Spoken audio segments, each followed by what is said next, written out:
one thing I discovered was that there are a lot of support groups out there in the world, but there weren't many for melanoma survivors. And I was kind of like being like my mom was back in the 70s. I had the disease and I couldn't do anything with it, and I was just going nuts because here my parents, and I didn't, melanoma is literally a disease that makes you not feel comfortable in your own skin. Because you're forever now, I look at one of my moles and I'm like, when are you going to kill me? When are you going to kill me? When are you going to kill me? And it's a very disturbing kind of feeling when you've had that. And I was kind of entering a different phase with my cancer. It wasn't, the surgery was simple enough, and a lot of cancer patients, really have to go through really rough treatment and really suffer. And in a way, I was lucky because all they did was scoop out that much of me and tie me up. And of course, I've had 75 other moles off, so I've had a lot of other cuts. But I didn't have to lose my hair or get violently ill or anything like that, because if the cancer had spread, I would probably be on experimental treatment, but that's about it. Melanoma is very difficult to treat once it spreads. So they're coming a long way with research. And I knew at the time that if I lived 10 years, they're going to have a cure. So that was my plan and my goal when this was all going on. But I was going crazy. Like I said, I'd gone from the physical part of the disease to the mental part. Every rib was a tumor, it was just really tough. A few months into it, I discovered that a friend of mine that I worked with named Keith Warren, great guy, really just a great guy, does computers at the Clarion Ledger with me. His father had recently died of melanoma. And Keith had a suspicious mole cut off too, but it was dysplastic. It was not melanoma, but he was struggling with it too. His whole family was struggling with it. It was really hard for them to find purpose. And that's a lot of cancer survivors and the survivors of cancer victims too find so much difficulty in finding out why this happened to them. And the Warrens weren't any different. The whole family was just in pain. And Keith and I started talking. Keith's a big runner. He really is in great shape, and I'm not. I'm a Clydesdale, and he's a racehorse. That's kind of the deal between the two of us.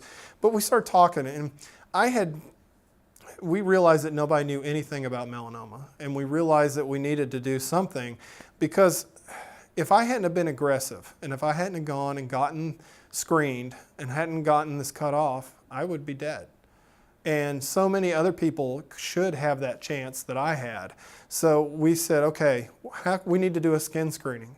But people go to skin screenings, but sometimes the people that need to go to skin screenings don't go to skin screenings. You might have an older set that goes, or you might have, but you don't get like a 25-year-old that's healthy that might have a melanoma going. So we're thinking, well, how can we do it? Keith's like, well, I'm a runner, why don't we do a race?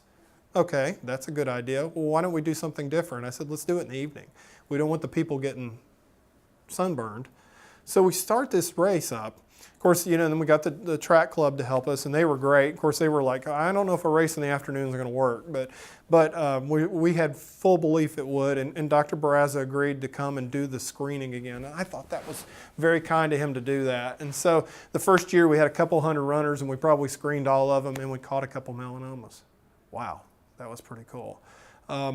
And I guess that was really about the time I started becoming public about it.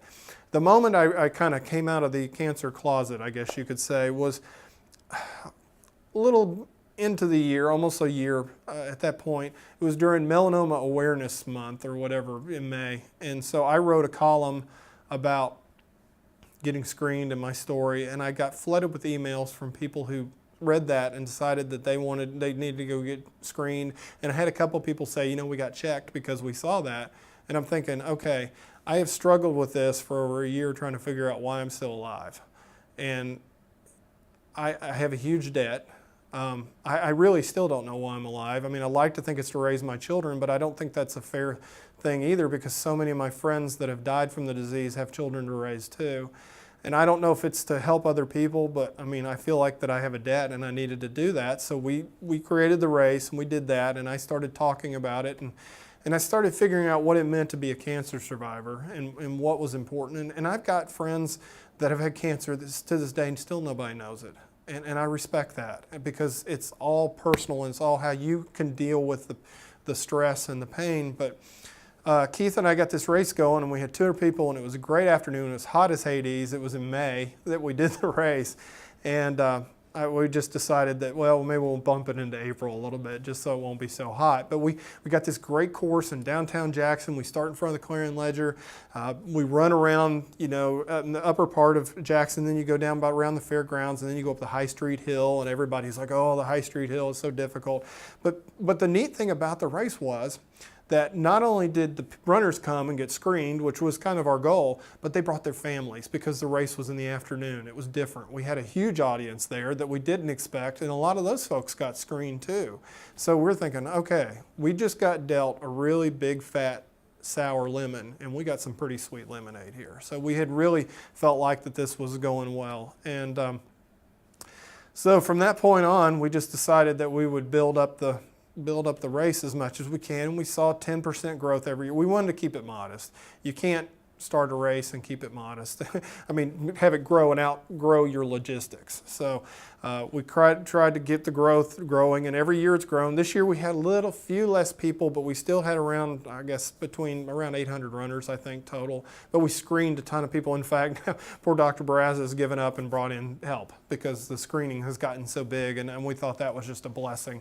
It's a problem, but that becomes a blessing. And this year, for instance, we had Fingers Taylor and Mark Whittington come and do entertainment. And so we're just adding a little bit to it every year. And that's been very rewarding, building that up too. And we still realize that not many people knew much about the disease. I didn't know much about the disease. I thought melanoma was a bad lounge singer. I had no idea what it was. And my dad said, "Oh yeah, it killed your Uncle Lawrence," and so forth. And so I started doing a lot more research about it. And I found the more that I knew about my situation, the less stress that I got. So that was good.